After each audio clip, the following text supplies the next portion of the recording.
visions through my dreams, seeing myself swimming in the universe. My ancestors gave me gifts to read cards, predict and heal. My name is Daphne, but spirit calls me Babylon. Angels communicate through numbers. Intuition is so deep. The gift I fully embrace within.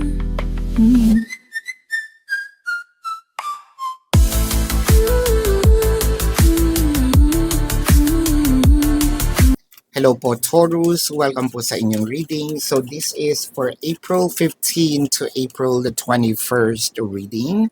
Para po sa mga bago, don't forget to click the subscribe button, smash the like button, comment below kung kayo po ay nakaka-resonate, and hit the notification bell. Kung gusto nyo pong sumali sa ating live sessions, dun po yan sa ating kabilang channel, that is Babaylan TV. No, yan po ang ating unang channel catered for our international audience. Nagla-live din po tayo doon. So, kung gusto niyo sumali, you're very much welcome to do so. Taurus, I want you to know that this is a general reading. So, you may resonate with the entire reading or baka konti lamang po, no? Take what's only yours. Taurus, pa isang balasas, simulan na natin. Ayan. We're caught up in between the shuffling the cards and starting. But let's start now. What I am seeing in here, the Ace of Wands, the Seven of Pentacles, and the Six of Swords. Parang meron ditong, sabihin natin, nagpapahabol, para ding nagpapabebe, no? Whether this is you or your person. Meron kasi na siyang nararamdaman. Pakipot, there you go. Meron na siyang nararamdaman, no? Meron na siyang gustong mangyari, gawin. Pero parang gusto rin itong maramdaman na gusto mo rin ba, no? Because ayokong mangyari itong isang bagay na forced lang, no? Gusto ko meron tayong mutual understanding dito, merong consent, no? Parehas tayong mag-e-effort, no? Hindi yung one-sided. So, I feel like meron ditong una, no, na fall in love, may unang nakaramdam ng, sabihin nating, bukod sa love, no, intimacy, no, to a point of gusto ko sana magkaroon na kami ng pagsisiping, not just because of yung libog, no, but because of I want to express my emotion and I want, parang to go deep into another level of commitment. So, itong taong ito, parang ang tagal nang nag-aantay na hopefully, no, sana maramdaman din niya, maramdaman din ni person, no, itong aking nararamdaman, hopefully maging same level kami ng nararamdaman. So, aware naman kung sino man ito. Again, whether this is you or a person, aware naman na hindi merong taong mas mahal yung isa, no? Pero also, this person is also crossing their fingers na sana magkaroon tayo ng magkasing level na tayo, no? Yung mga nasa singles, no, na naghahanap, I feel like meron naman nagkakagusto sa inyo. Ang kaso lang, parang ikaw yata ang inaantay niya kasi parang masyado niyang nire-respect, no, itong iyong time, privacy. Pero kung bibigyan mo ito ng chance, I feel like maganda naman ang kanyang intensyon. Although nandun na nga tayo dahil sa sobrang gigil na nga nito, no, na medyo matagal-tagal na yung kanyang nais, no, or wanting or longing or love for you. ikaw padating pa lang siya medyo malayo-layo na, 'no, yun na ang narating ng kanyang emotions. Ngayon kung sa mga crushes, no labels, I feel like may gusto na rin naman ito. To a point wherein siguro ikaw yung nag-initiate, 'no, ng emotion, ikaw yung nagpakita ng, interest. Pero ang nakikita natin dito, sige, 'pag hindi naman sa pagbibigyan, may nararamdaman na rin ako, kaso parang mas gusto niya nitong taong 'to, what if kung may mangyari sa amin, 'no? Or nandun na siya sa part na siguro mapapatunayan ko na meron na talaga akong nararamdaman once na nagkaroon na ng, you know, intimacy between us, 'no? Um, sa mga no labels, yeah, parang ganun din. Meron ng nararamdaman pero pinapakipot, nagpapakipot, hindi masyadong inilalabas, ine-express ang emotion. Sa third party situation, I feel like you find peace with the person na lagi siyang katabi, lagi mo siyang nakikita, or because of the intimacy, no, or yung mga performance no ninyo doon sa kama, I feel like doon mo nakikita na kahit hindi siya nagkakaroon ng verbal, no, confirmation, alam mo na meron siyang nararamdaman dahil this person is expressing, no, through the moves, no? Baka kung ano-anong positions ginagawa, but you're loving it anyway, no? And wala namang problema kung totoo kayo nagmamahalan, di ba? Ganon din naman sa mga in a relationship and doon sa mga married couple. I feel like ngayon medyo nagiging active itong sex life ninyo, no? Siguro inaantay din yung tamang panahon, no? Pero ito ba yung tamang panahon kasi summer na, no? But either way, kung ito talaga yung inyong nararamdaman, baka mas prefer niyo yung pinapawis-pawisan. Oy, merong ganun ha, di ba?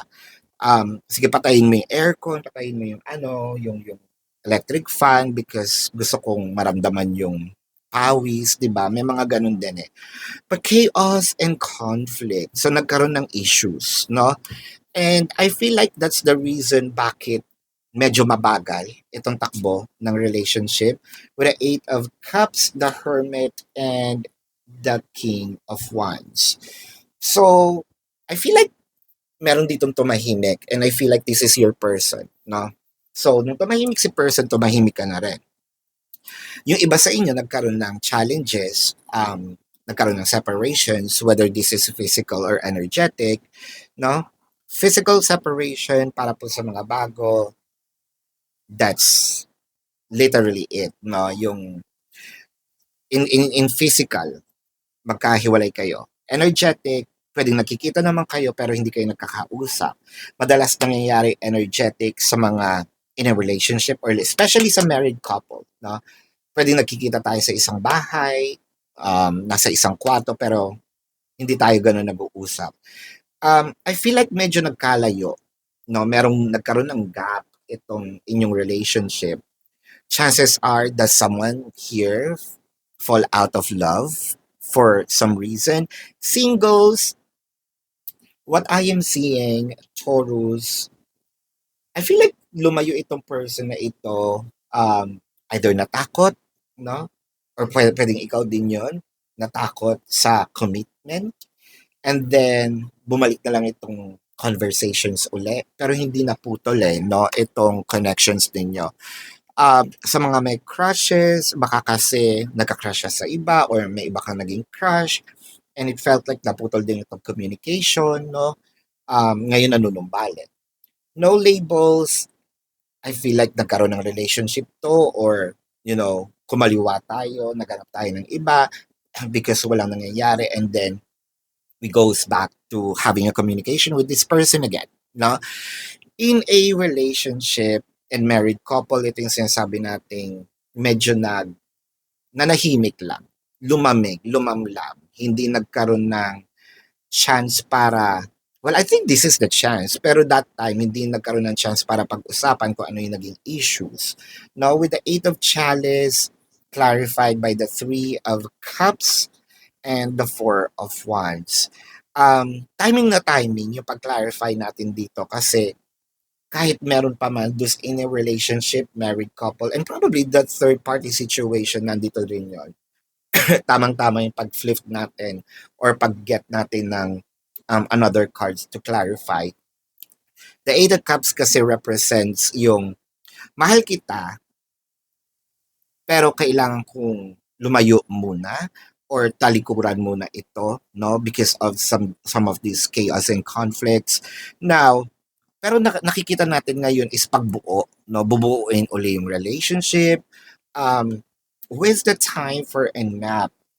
I think that these are just cool off, kung pwede nating sabihin. The Ace of Pentacles, the Four of Pentacles, and the Devil card. Chances are, sabihin natin, oo, sayang yung time. Kasi nasayangan ako sa time eh. Dahil sa, siguro sa pag-iinarte, no? Dahil sa, pwedeng inarte, yung iba kasi nag-iinarte lang, no? Ayaw mo na kita kausapin. Or pwedeng yung iba kasi dito, meron siyang gustong patunayan. I want to point something out, no? And I feel like kailangan muna nating hindi mag-usap for some reason. Pero, I feel like may pagsuyong magaganap. The Two of Pentacles and the Hierophant. I feel like ilang beses na lumapit itong energy na ito. Pwede kayong pwede yung sabihin dito na, ay, baka ako po kasi yung ilang beses nag-reach out, na gusto makipagbate. That's okay kung medyo baligtad, no? What I am reading is the dynamic naman. So, pwedeng meron ditong ilang beses na reach out pero nire-reject, no? But I feel like this is the time, kung ito nga yun nangyayari, no? I think that this is the time for to welcome the person back kasi this person learned their lessons already, no? And I'm feeling smooth relationship, no? Smooth yung flow. Yeah, so this is your reading at Taurus. Let's check the zodiac sign. Pero bago po yan, gusto ko pong ipaalala sa inyo na dun po sa ating kabilang channel, Babaylan TV. Yan po ang ating unang channel catered for our international audience. Nagla-live po tayo doon and pwede naman po kayong sumali doon sa live sessions para magtanong. Kung hindi nyo po yun naaabutan, pwede naman kayo magtanong dito sa ating comment section as long as yung question po is answerable by yes or no. Pero kung hindi po kayo, no, papatalugin ng yes or no lang na sagot, dumiretso na po kayo dun sa ating website. There is a link. Click the link, you will be routed to my website. Nasa description box po ng reading na ito. Nandun po yung name, number, QR code, and amount per questions, no? That's for your reference. Take advantage of the 4 questions plus 1. Discounted na po yun. And if you want to book a private reading, nandun din po siya, no? So let's check the zodiac sign of your person. I'm seeing an Aries, makakapwa Taurus ito, Sagittarius, Pisces, Virgo, Scorpio, Capricorn. Yeah, Taurus is napaka-dominant, makakapwa Taurus na ito, no? So this is your reading. Love and light to you. Namaste. See you po sa susunod na readings. Goodbye.